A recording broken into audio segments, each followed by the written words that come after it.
एक धूप भरी सुबह टोक्यो डंजियन के पहले तल पर एक खुली जगह में चमकदार सिल्वर स्लाइम्स प्रकट हुए।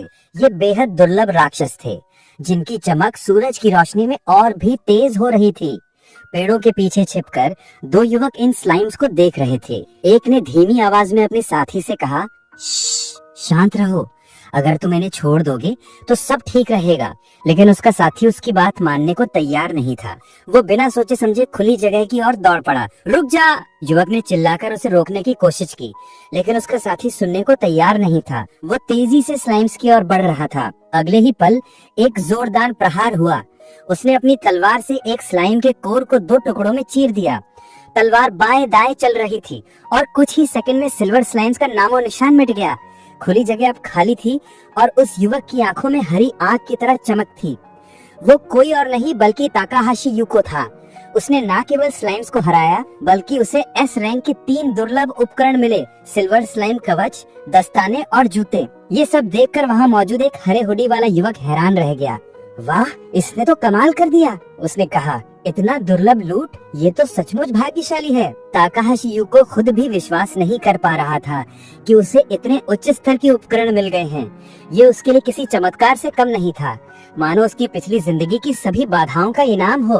पहले वो एक कांस्य रैंक का साहसी था, लेकिन अब वो कुछ और बन चुका था। अचानक एक और व्यक्ति ने अपने स्मार्टफोन की स्क्रीन दिखाई। स्क्रीन पर खबर थी कि राक्षस अब बाहर की दुनिया में भी फैल चुके हैं। बाहर रहना अब खतरनाक हो गया था। एक युवक चिल्लाया, हमें डंजन के और गहरे हिस्से में जाना चाहिए। लेकिन कुछ लोग डर रहे थे। उनका मानना था कि ऊपर से राक्षस उनका पीछा करेंगे। ताकाहाशी ने एक बुजुर्ग व्यक्ति की ओर देखा और उसे भागने की सलाह दी। दादाजी, अब स्लाइम्स का शिकार करने का समय नहीं है, भाग जाइए। उसने बुजुर्ग के कंधे पर हाथ रखा, लेकिन उन्होंने उसका हाथ झटक दिया। मुझे रोकने की कोशिश मत करो, बुजुर्ग ने जिद्दी स्वर में कहा, और स्लाइम्स की ओर बढ़ गए। वहाँ मौजूद लोग उन्हें पागल समझ रहे थे। एक युवक ने बुजुर्ग को धक्का दे दिया, जिससे वो जमीन पर गिर पड़े। उनका हुड हट गया और उनके चेहरे पर उम्र की गहरी लकीरें साफ दिख रही थी। दशकों पहले जब साहसियों का युग शुरू हुआ था, तो दुनिया बदल गई थी। एक नई प्रणाली विकसित हुई थी, जिसमें स्तर केवल राक्षसों को हराने से बढ़ता था। हर स्तर के साथ शक्ति, गति और सहनशक्ति जैसे गुणों में बदलाव आता था। कभी कभी साहसियों को जादू या विशेष कौशल भी मिलते थे। ताकाहाशी यूको ने अपने सपने को सच करने के लिए कड़ी मेहनत की थी। अब वो स्तर 98 पर था। उसकी शक्ति, गति और सहन शक्ति 5, चपलता 4, जादुई शक्ति 3 और तत्वों के प्रति प्रतिरोध 2 था। वो बुजुर्ग कोई और नहीं बल्कि ताकाहाशी यूको ही था। उसने अपने जीवन में अनगिनत राक्षसों का सामना किया था।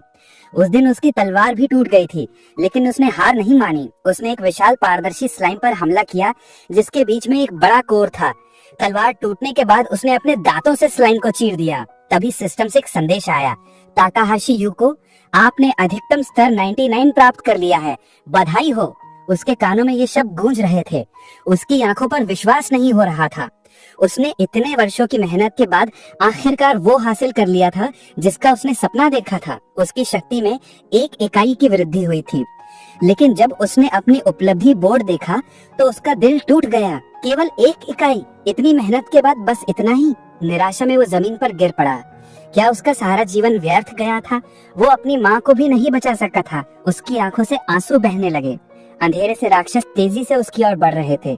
तभी एक विशाल राक्षस का पंजा उसकी ओर बढ़ा। उसका शरीर कुचलने वाला था, लेकिन तभी सिस्टम में एक त्रुटि हुई। एक संदेश चमका, ताकाहाशी यूको की सिस्टम में त्रुटि, जीवन पुनर्जनन और रोल बैक फंक्शन लागू, छुपे हुए पैरामीटर प्रकट, बोनस विशेषताएं प्लस 9999। उसने अपनी आंखें खोली। उसकी दृष्टि धुंधली थी, लेकिन वो जिंदा था। सामने एक मुस्कुराती हुई लड़की खड़ी थी। मिस्टर ताकाहाशी, बधाई हो, अब आप एक साहसी बन गए हैं। उसने एक पेंडेंट उसे थमाया। ताकाहाशी हक्का बक्का रह गया। वो उस दिन को याद करने लगा जब उसने साहसियों के गिल्ड में पंजीकरण कराया था। उसने अपने स्मार्टफोन की स्क्रीन देखी। पसीना उसके माथे पर था। क्या ये वही दिन है? ताकाहाशी यूको की आंखें आश्चर्य से फैल गईं। ये क्या है? उसने अपने स्मार्टफोन की स्क्रीन पर नजर डाली। उसकी विशेषताओं की तालिका में एक नया कॉलम जोड़ा गया था, भाग्य। ये एक ऐसी विशेषता थी जो पहले कभी नहीं दिखी थी। क्या ये वही छुपा हुआ पैरामीटर है जो मेरे पिछले जीवन में था? यूको ने सोचा। उसे विश्वास नहीं हो रहा था। 70 साल की असफलताओं से भरा जीवन जीने वाला ताकाहाशी युको अब इस नई शक्ति के साथ खड़ा था। उसने हाल ही में जो कुछ अनुभव किया था वो सब कुछ बदल रहा था। अब ये सही समय था अपनी नई विशेषता भाग्य को आजमाने का। वो टोक्यो डंजन के पहले तल, जिसे अमर पद चिन्ह कहा जाता था, में प्रवेश कर चुका था। अचानक उसकी नजर एक हल्की सी हलचल पर पड़ी। उसने पलटकर देखा और उसकी आंखें आश्चर्य से चमक उठी।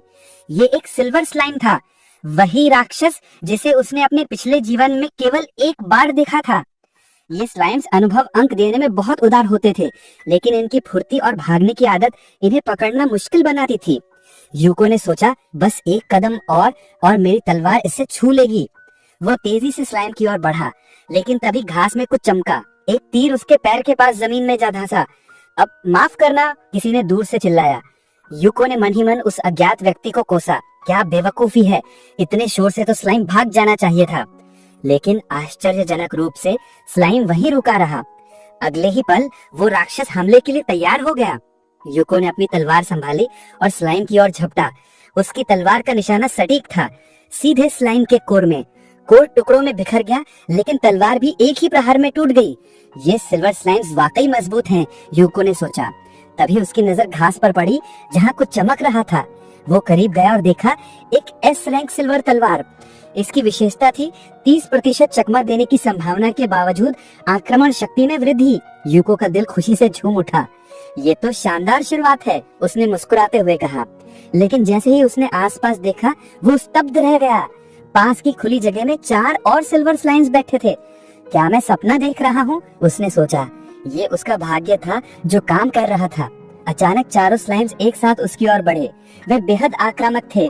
यूको ने अपनी नई तलवार संभाली और लड़ाई शुरू हो गई। एक के बाद एक उसने सटीक प्रहार किए। हर प्रहार एक क्रिटिकल हिट था। कुछ ही मिनटों में सभी स्लाइम्स हार गए। घास पर अब एक शानदार कवच चमक रहा था। ये भाग्य वाकई कमाल है, यूको ने हंसते हुए कहा। अगले 1 घंटे तक यूको ने 10 और सिल्वर स्लाइम्स का सामना किया। हर राक्षस से उसे दुर्लभ लूट मिली। अब ये स्पष्ट हो गया था कि उसकी नई विशेषता भाग्य कोई खाली शब्द नहीं था। थककर वो घास पर लेट गया, आसमान की ओर देखते हुए। अब मेरे पास ये शक्ति है, मैं एक असाधारण इंसान बन सकता हूँ। मैं अपनी माँ को बचा सकता हूँ, अपनी बहन नोजोमी को खुशियाँ दे सकता हूँ। 70 साल की अकेली जिंदगी के बाद यूको को फिर से एक परिवार मिल गया था। उसका घर अपार्टमेंट नंबर 203, जिसके दरवाजे पर ताकाहाशी लिखा था, उसका इंतजार कर रहा था। यूको के हाथ कांप रहे थे जब वो अपने घर के दरवाजे की ओर बढ़ा। उसका दिल जोर जोर से धड़क रहा था। शांत हो यूको, उसने खुद को तसल्ली दी। जैसे ही उसने दरवाजे का हैंडल पकड़ा, वो अचानक खुल गया। सामने उसकी छोटी बहन नोजोमी खड़ी थी। उसकी आंखों में खुशी की चमक थी। भैया, उसने चहकते हुए कहा। यूको ने बिना कुछ सोचे नोजोमी को गले लगा लिया। नोजोमी थोड़ी हैरान थी। ये क्या हो रहा है भैया, कोई छिपा कैमरा तो नहीं, उसने हंसते हुए पूछा। यूको ने उसे और जोर से गले लगाया। इस बार मैं किसी को भी तुम्हें या माँ को चोट नहीं पहुंचने दूंगा, उसने मन ही मन कसम खाई। उसने नोजोमी को अपनी पूरी कहानी सुनाई, पिछला जीवन, सिल्वर स्लाइम्स और उसकी नई शक्ति। नोजोमी की आंखें आश्चर्य से चमक उठी। क्या हम सचमुच माँ को बचा सकते हैं, उसने पूछा। बिल्कुल, यूको ने मुस्कुराते हुए कहा। बस थोड़ी सी मेहनत और चाहिए। अगले दिन यूको ने अपने दुर्लभ लूट को नीलामी में बेच दिया। उसने 10 मिलियन की बोली लगाकर एक उच्च गुणवत्ता वाली हीलिंग पोशन खरीदी। फिर वो और नोजोमी अस्पताल की ओर चल पड़े, जहाँ उसकी माँ भर्ती थी। जैसे ही उन्होंने कमरे का दरवाजा खोला, माँ ने कमजोर लेकिन प्यार भरी आवाज में पूछा, तुम दोनों कैसे हो? यूको ने मुस्कुराते हुए जवाब दिया, माँ, हमें आपके बारे में पूछना चाहिए, आप कैसी हैं? नोजोमी ने एक डिब्बा खोला और अपनी माँ को स्वादिष्ट मिठाइयाँ दिखाई। माँ ने हल्के से डांटते हुए कहा, तुम्हें मेरे लिए इतना खर्चा नहीं करना चाहिए था। इस पैसे से तुम दोनों को कुछ खाना चाहिए था। यूको ने अपनी माँ का हाथ थामकर कहा, माँ, अब आपको पैसे की चिंता करने की जरूरत नहीं है। नोजोमी ने उत्साह से जोड़ा, और हमारे पास आपके लिए एक और तोहफा है। माँ का चेहरा आश्चर्य से भर गया। कैसा तोहफा? उन्होंने पूछा। यूको ने एक छोटी शीशी निकाली और कहा, मुझे पता है ये थोड़ा अजीब लगता है, लेकिन माँ, आपको इसे पीना होगा। नोजोमी ने समझाया, भैया ने डंजन में पैसे कमाए और ये आपके लिए खरीदा। माँ हैरान थी। यूको, तुम तो अभी अभी साहसी बने हो, इतने पैसे कैसे कमा लिए? यूको ने हंसते हुए कहा, बस थोड़ा भाग्य मेरे साथ था। डंजिन एक बड़ा लॉटरी है माँ। उसने फिर से शीशी को माँ की ओर बढ़ाया। माँ ने बिना किसी भैंस के शीशी का ढक्कन खोला और अमृत को धीरे धीरे पी लिया। अगले ही पल एक चमत्कार हुआ। माँ का शरीर हल्की सुनहरी चमक से भर उठा। युको और नोसोमी की नजरें अपनी माँ पर टिकी थीं।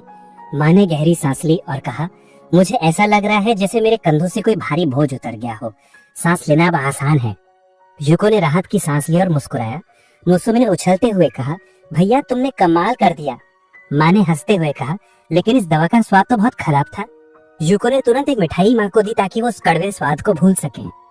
जब डॉक्टर ने माँ की जांच की तो उन्होंने आश्चर्य से कहा, आपके लक्षण कम हो गए हैं और बीमारी का बढ़ना रुक गया है। आपको बस थोड़े समय के लिए पुनर्वास की जरूरत है। कुछ समय बाद माँ पूरी तरह ठीक होकर घर लौट आई। युको, नोसोमी और उनकी माँ फिर से एक छत के नीचे रहने लगे। ये किसी खुशहाल सपने जैसा था। एक शाम रात के खाने के बाद माँ ने खुद बर्तन धोने शुरू कर दिए। घर की दीवारों जैसा सुकून कहीं नहीं। उन्होंने मुस्कुराते हुए कहा। नोसोमी अपनी माँ की खुशी देखकर फूली नहीं समा रही थी, लेकिन युको के चेहरे पर एक गंभीर भाव था। नोसोमी ने हैरानी से पूछा, भैया क्या बात है? युको ने गहरी सांस ली और बोला, ये अमृत केवल अस्थायी उपाय है। ये माँ की बीमारी को पूरी तरह ठीक नहीं कर सकता। नोसोमी का चेहरा उदास हो गया। तो अब हम क्या करें? युको ने समझाया, हमें एक असली जादुई अमृत चाहिए। वो दुनिया का सबसे बड़े साहसी द्वारा खोजा गया एक अनोखा आइटम है जो डंजन की 50वें तल पर मिलता है। इसे किसी भी कीमत पर नहीं खरीदा जा सकता। नोसोमी ने पूछा, क्या तुम उस टीवी पर दिखाए गए आइटम की बात कर रहे हो जो बस उसे इस्तेमाल कर सकता है जिसने उसे पाया? हाँ बिल्कुल, युको ने कहा, वही मेरा लक्ष्य है।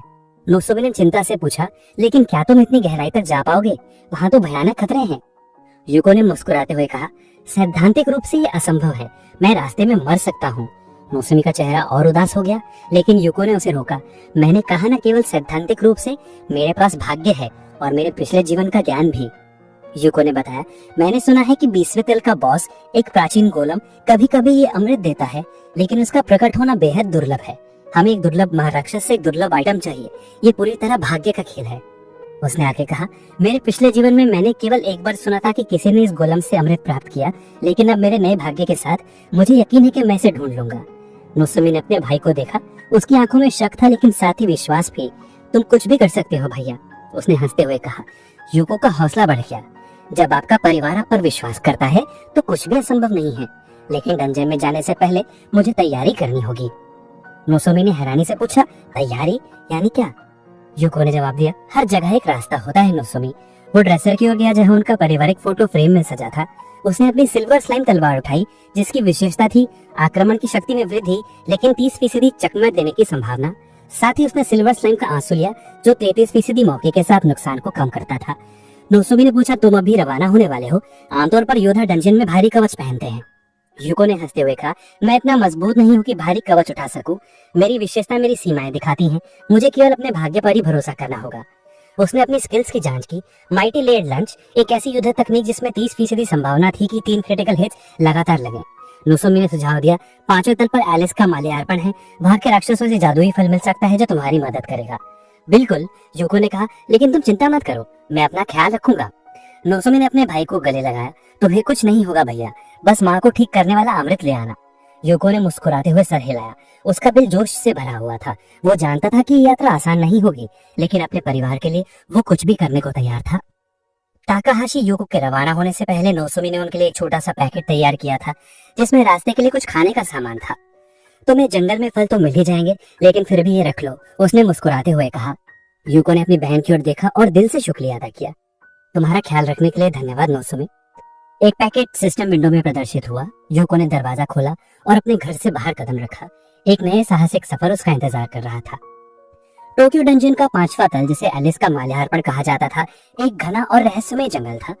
पेड़ों की टहनियों पर बैंगनी रंग के भूतिया मशरूम चमक रहे थे। मांसाहारी पौधे कीड़ों को अपना शिकार बना रहे थे। युको ने सावधानी से कदम बढ़ाए, अपने नक्शे पर भरोसा करते हुए। ये तल निचले स्तर का माना जाता था और पहले ही कई साहसियों द्वारा साफ कर दिया गया था। जब तक मेरे पास नक्शा है, कोई समस्या नहीं होगी, उसने मन ही मन सोचा। जंगल में आगे बढ़ते हुए युको की नजर एक चींटी मानव जैसे पेड़ों के समूह पर पड़ी। वो जानता था कि ये चींटियां छलावड़ का इस्तेमाल करती थीं। बाहर से वे साधारण पेड़ जैसे दिखते थे, लेकिन करीब से देखने पर उनके पत्तों में नसों की कमी और जोड़ों का अजीब दिशा में फैलाव स्पष्ट था। ये जड़ें उनके पैरों की तरह थीं, जिनसे वे जंगल में घूमते थे। अचानक एक पेड़ के तने पर लाल आंखें चमकी। यूको की आंखों में चमक आ गई। उसने अपनी सिल्वर स्लाइम तलवार निकाली और एक जोरदार प्रहार किया। Critical hit. राक्षस 2 टुकड़ों में बट गया। बस इनके प्रकट होने की भविष्यवाणी करनी है और काम हो गया, उसने मुस्कुराते हुए सोचा। जमीन पर एक जादुई फल चमक रहा था। यूको ने उसे उठाया और एक काट लिया।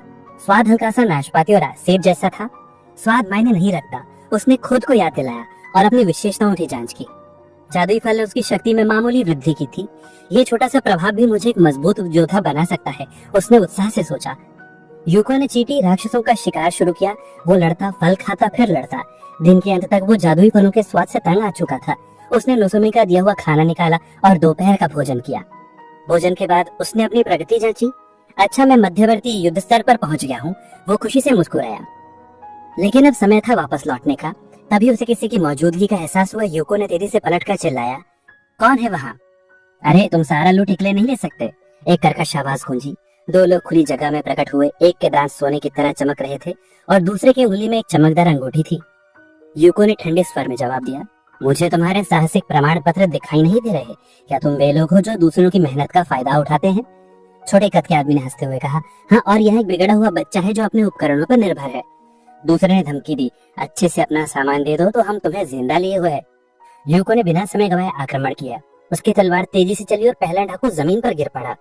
करीब था लेकिन सब ठीक रहा, यूको ने सोचा। डाकू ने बीस्टिंग लंच का इस्तेमाल किया था, एक 25वें तक का स्किल जो सटीक प्रहार की गारंटी देता था और आक्रमण की शक्ति को 30% कम कर देता था। लेकिन यूको के सिल्वर स्लाइम के आंसू से भीगे कपड़ों ने नुकसान कम कर दिया। अगर मेरा भाग्य साथ नहीं देता तो मेरा पेट अभी छलनी हो गया होता। दूसरा डाकू डर से कांप रहा था। यामादा को एक ही मुक्के में ढेर कर दिया, उसने डरते हुए कहा। यूको ने शांत स्वर में कहा, हथियार डाल दो तो जान बचा लोगे। लेकिन डाकू ने हार नहीं मानी। मुझे कम मत समझना, वो चिल्लाया।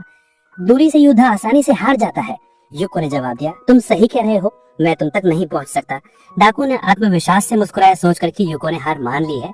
लेकिन यूको ने हार नहीं मानी थी। उसने एक पोर्टल सक्रिय किया और उसमें से एक रंग बिरंगा जादुई डंडा निकाला। डाकू हंस पड़ा, ये क्या बेकार चीज है, मेरा जादुई डंडा इससे ज्यादा बेहतर है। यूको ने अपना डंडा हवा में लहराया। ये विपत्ति का पदार्थ था जो उसने बैरनैंड को हराकर प्राप्त किया था। ये एक दुर्लभ आइटम था जो यादृच्छिक जादू उत्पन्न करता था। इसमें 40% संभावना थी कि विफल हो जाए, 30% कमजोर जादू की, 20% बफ या डिबफ की और केवल 9% मध्यम स्तर के जादू की। उपयोगी जादू की संभावना लगभग 0 थी। डाकू ने फायरबॉल, एक मध्यम स्तर का जादू, छोड़ा। उसका आत्मविश्वास अपने विशेष उपकरणों पर था जो जादू की शक्ति को 40% बढ़ाते थे। वो निश्चित था कि यूको का कमजोर जादू उसका मुकाबला नहीं कर सकता। लेकिन यूको स्थिर खड़ा रहा।